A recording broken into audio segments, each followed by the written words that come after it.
E aí galera, beleza? Hoje é dia 27 de janeiro, já completamos aí o primeiro livro. Vamos começar hoje com o livro de Marcos, que já começa completamente diferente do livro de Mateus. Algumas curiosidades que valem ser ditas. Provavelmente escrito na época de 50 a 70 depois de Cristo, e a igreja primitiva é quase unânime em acreditar que esse evangelho é atribuído a João Marcos, primo de Barnabé, que andou com Paulo e Pedro. É interessante a gente parar para pensar nisso, porque ele foi provavelmente escrito em Roma e primeiramente foi escrito para os romanos. Isso vai moldar todo o caráter da narrativa de Marcos, e ele dá muito mais ênfase às obras de Cristo do que suas palavras. A gente já começa com curas, com milagres, com ações de Cristo, e ele narra pouco sobre suas palavras. Por exemplo, existem 4 parábolas apenas no livro de Marcos. Marcos vai realmente procurar narrar melhor as suas ações, porque o povo romano se impressionava mais com as ações, com o poder. É muito interessante a gente ver isso. Bom, o que eu queria ressaltar nessa leitura dos capítulos de 1 a 3, que são os capítulos atribuídos a hoje, são: a primeira coisa, a dureza no coração dos fariseus, o quanto a idolatria pode nos cegar.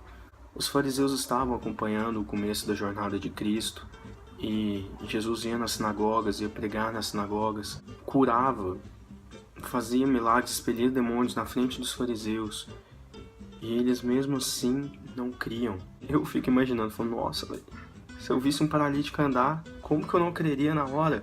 Se eu visse um cego enxergar, um surdo ouvir, como que eu não creria na hora?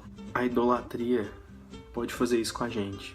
Eles estavam tão focados no cumprir da lei que eles se esqueciam da promessa.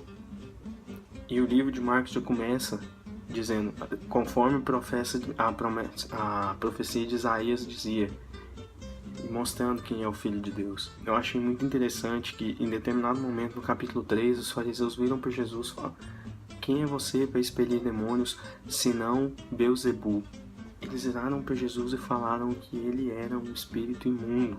E aí que veio a doutrina, né, o ensinamento de Jesus dizendo que todos os pecados serão perdoados, mas aquele que blasfemar contra o Espírito Santo jamais terá perdão. E ele os adverte falando que jamais blasfeme contra o Espírito Santo.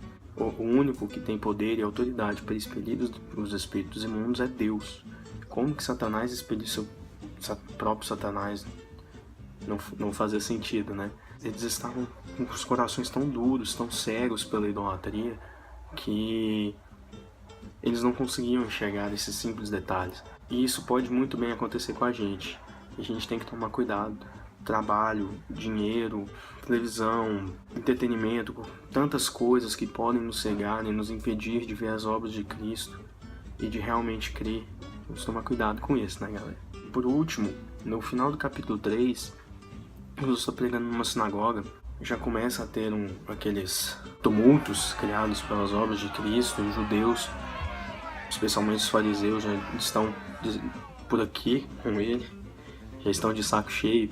E então a família de Jesus Cristo, Maria e seus irmãos, ouvem e vão até lá, mas eles não conseguem entrar na sinagoga. Então gritam e pedem para chamar Jesus. E chegam em Jesus e falam: Jesus, sua mãe e seus irmãos estão ali fora, querendo falar com você. E Jesus pergunta para ele: quem são minha mãe e meus irmãos? E ele sai e passa os olhos na multidão, e enxergando, né, Maria e seus irmãos, ele mesmo diz: todo aquele que fizer o que tem que ser feito, que me seguir e ouvir as minhas palavras, será minha mãe e meus irmãos.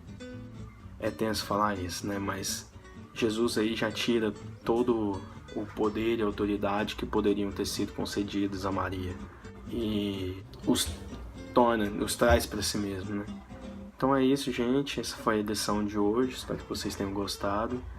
E vamos aí continuar batendo. Já faltam apenas 65 livros ainda pra gente ler, um pouquinho.